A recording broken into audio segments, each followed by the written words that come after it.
The Warriors got the most convincing win of the season on the second night of the back-to-back for the Sixers, led by Steph and Curry, who went a career-best 8 3-pointers without a single miss. I want to break down how Philly's defense embarrassingly left Steph open on pretty much every bucket, allowing the GOAT shooter to get hot early and never let go. So let's get to it.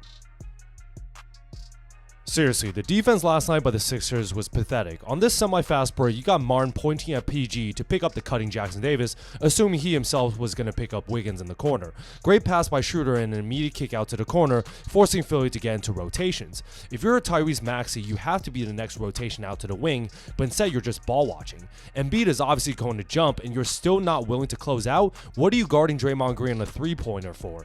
Curry hesitates because he's so surprised no one is rotating out to him, but he double pumps and still knocks his three down. Steph also had a double-double with 10 assists last night. We love on-ball actions for Curry, and when Schroeder's pick and pop, you would assume Philly would switch these guard actions. But instead, they miscommunicate and trap Steph, so he's an easy passer to open Schroeder, forcing the Sixers into rotations. Kyle Lowry does not even get a hand up, and shout out Dennis for having his best game as a Warrior last night, and this is just a practice three for him to knock down.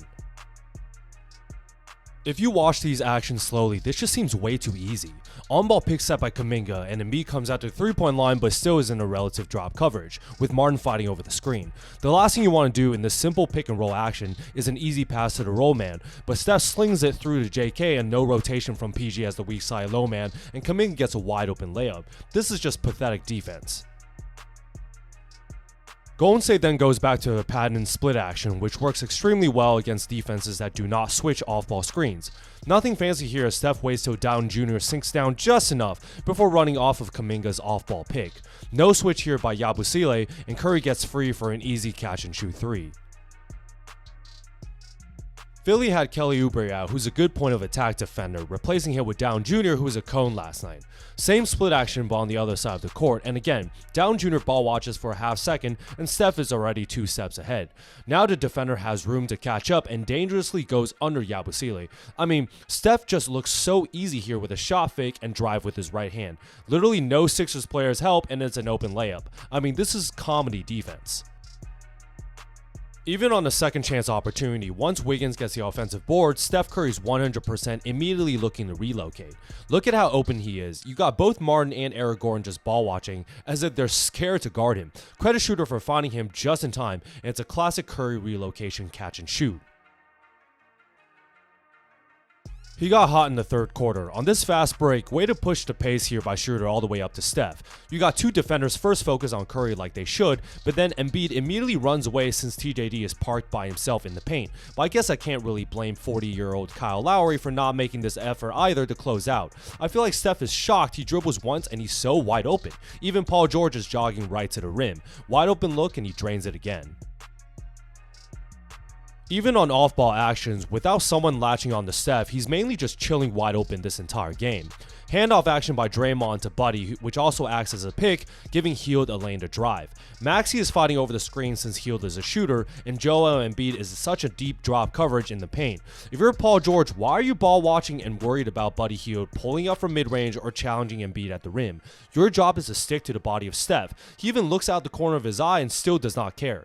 Easy shove pass, giving PG 10 feet of space to have to close out, another rhythm catch and shoot for Curry. Nick Nurse has got to be frustrated with last night's effort. Semi-fast break and you got the dump truck of Yabusele just jogging behind Steph. Paul George first is covering Kuminga, but realizes that no one is in front of Curry until the logo. At this point, Steph has made every single one of his threes, and these are the heat checks that happen often in the late 2010s. Steph senses that he's got no defender and pulls up from 28 feet with 0 passes, and you know it's a heat check when he banks it in. Now he's just playing with them, double teamed by the 4 and the 5 on the Sixers, letting the guards and wing play the paint. Fantastic spacing by Golden State here with Draymond cutting first, sucking in the weak side low man rotation by Jackson to tag him. PG technically has the 2 weak side Warriors, but they're just so spaced out that he has no idea Wiggins is even in the corner. These are the bold left-hand cross-court swing passes Steph loves to dangerously make, but thank God this gets to Wiggins for an open corner 3 ball. Jonathan Kuminga also had a very solid and efficient game. Dre comes for the on-ball screens and the Sixers switched his action, although a little late. Because Green is already rolling, Yabusele tries to tag early as the low man, but he is rotating off of Kuminga. Now JK is wide open, and like I've mentioned in the previous videos, opponents will live with him shooting threes, but this is a warm-up shot as JK knocks it down.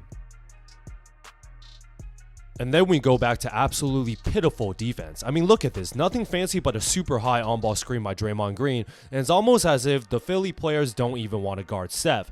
I don't know if this was a miscommunication, but Council first dangerously goes under the pick, probably assuming Yabusele was going to switch. But Curry realizes they're literally just going to let him shoot 30-footers while he's hot. Honestly, Yabusele definitely isn't using these shots back in the EuroLeague, but I guess Steph just wants to welcome him back to the NBA. 7 for 7 from downtown.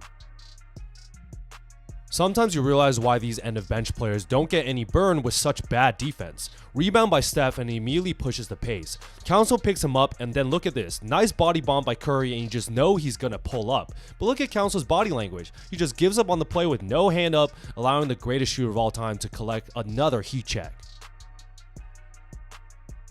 Last one to get to his double-double. Steph hilariously dances with the defense with these shot fakes and counters, collapsing the defense on this right-hand drive. 4 Sixers are just focused on him, but the Cardinals' sinners did not help off the strong side corner one pass away.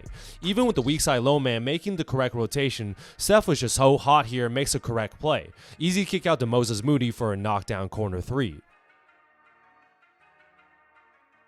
There you guys have it. The Warriors win their most convincing game in weeks as they throttled the Philadelphia 76ers on Thursday night. Whether Philly was tired from their back-to-back or still finding their way with their big three, it was a pathetic defensive effort that allowed Steph Curry to get hot early and pull the game away by the fourth quarter. Steph was often shocked to find himself so wide open, whether it was off-ball screens, finding the roll man and on-ball pick and rolls, or fast break opportunities for a pull-up heat check 3. It was reminiscent of the prime Steph Curry days where he would regularly hit 3 after 3, but as fans, we'll take any game where the GOAT shooter regains his confidence and builds momentum for the team, especially considering his recent poor performances.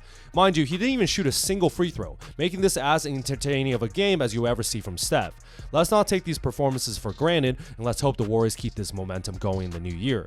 Now on to a gritty opponent in the Grizzlies tomorrow night, so if you guys like this breakdown, like and subscribe to see more.